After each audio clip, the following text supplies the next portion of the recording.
Hello class, this is Mr. Fino here, and I'm going to discuss the very first section that we look at this year, Chapter 1, Section 1, Studying History. So first we'll start off with the main ideas. These are if you're looking in the textbook, they're the blue titles, and they kind of show you what you're going to be reading um, in terms of the main idea of each particular section. So our first main idea is that history is the study of the past. And so that could be, from thousands of years ago, a war that happened, or it could be something that happened yesterday. Those are both examples of something happening in history. The second main idea, we can improve our understanding of people's actions and beliefs through the study of history. Right? So learning about things that happened in the past, the decisions people have made, it gives us a better understanding of who they were and why they made those decisions, and then it all leads to today.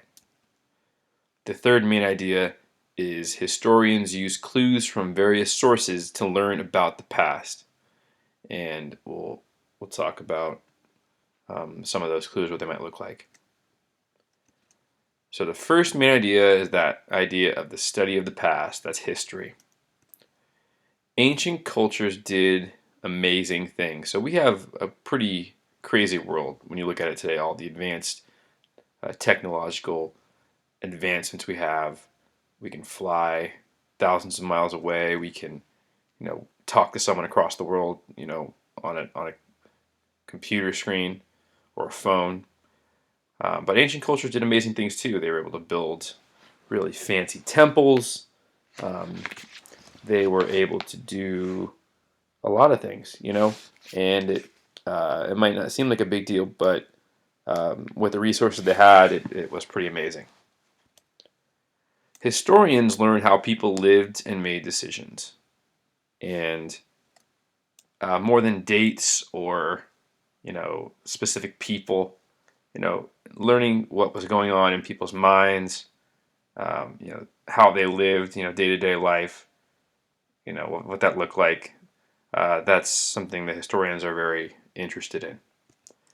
And archaeologists use objects from the past as clues. So let's say an archaeologist goes to a site and starts digging, and they find a bowl.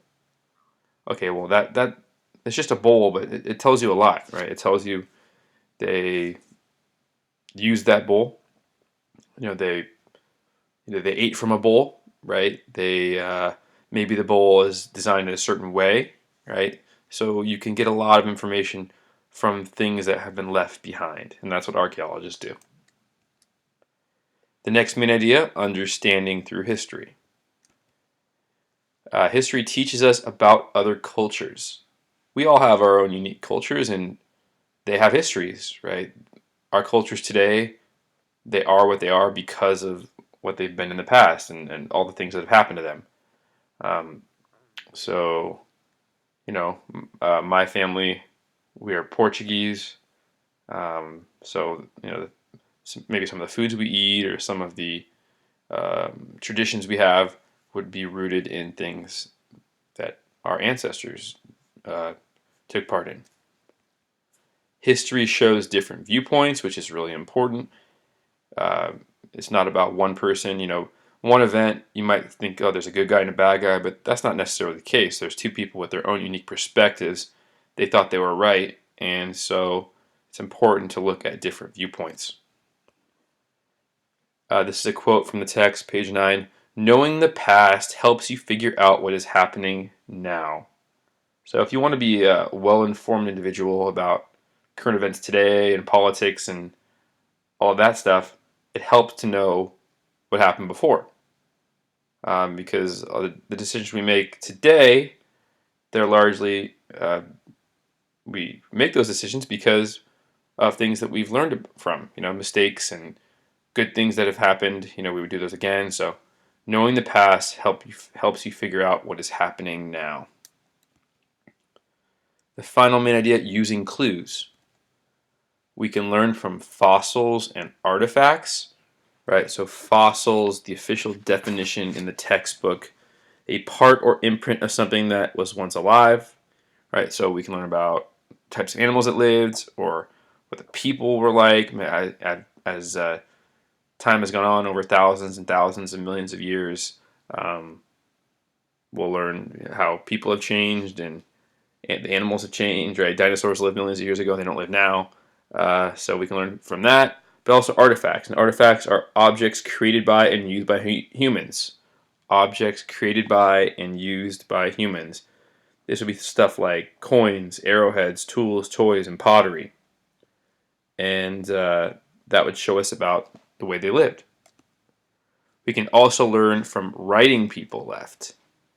And that didn't, writing hasn't existed forever. It came along at a certain point. So that would be really valuable if people developed a writing system and wrote down stories or their own histories. We could learn a lot by reading those things. And historians have different opinions. So one historian and another historian, they might have completely different opinions about what happened in a certain place, and that's okay. We can never know exactly what happened 10,000 years ago, but based off of fossils and artifacts and maybe sometimes writing, historians can develop their opinions, and they're going to be different.